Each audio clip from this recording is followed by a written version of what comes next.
Hello everyone, hope you all are doing well. So today we are going to do the next question of our agriculture optional answer writing practice.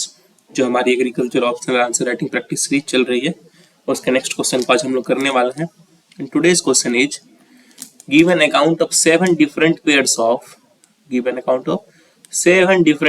of contrasting characters whose inheritance was studied by Mendel in Garden P. वो कौन से 7 characters थे, कौन से वो 7 contrasting characters थे जिसके inheritance को स्टडी किया था मेंडल ने गार्डन पी में. और सेकेंडली हमें रीजंस भी देना है for the Mendel's success in the study. क्या रीजंस थे कि मेंडल ने इस स्टडी में सक्सेस प्राप्त की थी. ठीक है, तो we will see how we have to approach this question.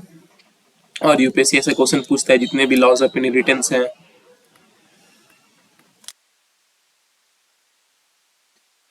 उनसे हो गई, मेंडल के बारे में, मेंडल की सक्सेस किससे हुए, ऐसे क्वेश्चंस प्रीवियसली भी UPSC has asked. So it becomes important for us to know these things in detail. और ये मैंने सब कुछ अपने कोर्सेज में भी कराया हुआ है, तो you can refer that also. This question was asked in 2023 UPSC civil services examination.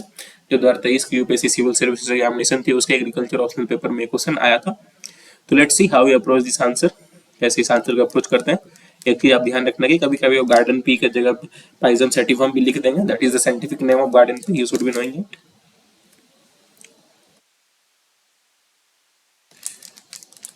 Sativum, pisum sativum. और जब भी आप लोग साइंटिफिक नेम लिखो, बोटानिकल नेम लिखो, तो उसमें आप अंडरलाइन जरूर करना. ठीक है, you all know the rules. Now see how we approach this answer. तो we all know Mendel. Who is Mendel? Gregor Mendel. इनका पूरा नाम था ग्रेगर मेंडल. और इन्होंने ही जो मॉडर्न जेनेटिक्स हम लोग पढ़ते हैं उसके फाउंडेशन रखा था. He led the foundation of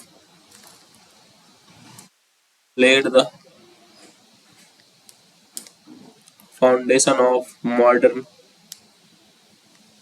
genetics. He also gave the laws of inheritance. इनके स्टडी पे ही laws of inheritance बेस्ड है, जो मेंडल के 3 लॉ है, first law, second law, third law. तो ये भी आप याद ध्यान में रखना. और आप चाहो तो ये सारी चीजें अपने इंट्रोडक्शन में लिख सकते हो, 2-3 लाइन थोड़ा मेंडल के बारे में. That will enhance your answer. Now let's move the body of the question. That is the first part of the question. That is वो 7 डिफरेंट पेयर्स के बारे में बात करनी है. कौन कौन सी वो 7 डिफरेंट कॉन्ट्रास्टिंग कैरेक्टर्स थी जिसपे मेंडल ने स्टडी किया था. ठीक है, तो फर्स्ट वन आज सीड कलर. तो सीड कलर में येलो वर्सेस ग्रीन. ठीक है, जो येलो सीड कलर थी दैट वाज ऑफ डोमिनेंट, और जो ग्रीन सीड कलर थी दैट वाज रिसेसिव. मैं ऊपर में टेबल टाइप से बना देता हूं. This is dominant and this is recessive. ठीक है, देखो उसके बाद है क्या, सीड टेक्सचर. तो सीड टेक्सचर था that was smooth versus wrinkled. जो स्मूथ सीड टेक्सचर थी that was the dominant quality and the wrinkled seed texture was recessive. Then we have flower colour. Purple जो थी that was dominant flower colour and white was recessive flower colour. Then we have flower position. Axial was the dominant flower position and terminal was the recessive flower position. Then we have stem length. Long stem length is dominant while the short stem length is the recessive character. Then we have pod color. Yellow pod color is dominant and green pod color is recessive. Then we have pod shape. Inflated pod shape is dominant and constricted pod shape is recessive. तो ये सारे 7 characters हैं. ये इसको आप answers में लिखने थे. आप चाहो तो थोड़ा थोड़ा एक्सप्लेन भी कर सकते हो, but if you explain this nicely, ये साथ आप अच्छे से लिख देते हो, कौन सा डोमिनेट है कौन सा रिसेसिव मेंशन कर देते हो, तो that is enough. You will get good marks. So I hope you understand all the 7. ये साथ आपको ध्यान में रखना होगा, याद रखना होगा. और आई थिंक जिसकी भी 12th में पीसीबी थी बायोलॉजी जो उन्होंने लिया हुआ था, उनको आई थिंक अच्छे से याद सारी चीजें याद होनी चाहिए, बिकॉज वहाँ पे काफी डिटेल में वहाँ पे पढ़ाया गया था, वहाँ पर भी सिलेबस में थी और अभी भी ये हमारे लिए इम्पोर्टेंट है। Now let's move to the second part of the question, that is reasons for Mendel's success. क्या रीजंस थे कि मेंडल को सक्सेस प्राप्त हुई? First one was the selection of suitable organism. जो इन्होंने गार्डन पी का सिलेक्शन किया था, that was very good for him. Mendel's experiment के लिए वो काफी एकदम आइडियल थे। जो गार्डन पी थे, दे वर आइडियल फॉर मेंडल्स एक्सपेरिमेंट। क्यों? Because they had distinct traits, जो क्लियरली आइडेंटिफेबल डिस्टिंक्ट ट्रेट्स थे। जैसे देखो ये सब जितने भी ट्रेट्स हैं, जितने भी कैरेक्टर्स हैं, ये सब क्लियरली आइडेंटिफाई कर सकते थे। ठीक है, तो this was one character. Secondly easy cultivation थी गार्डन पी की।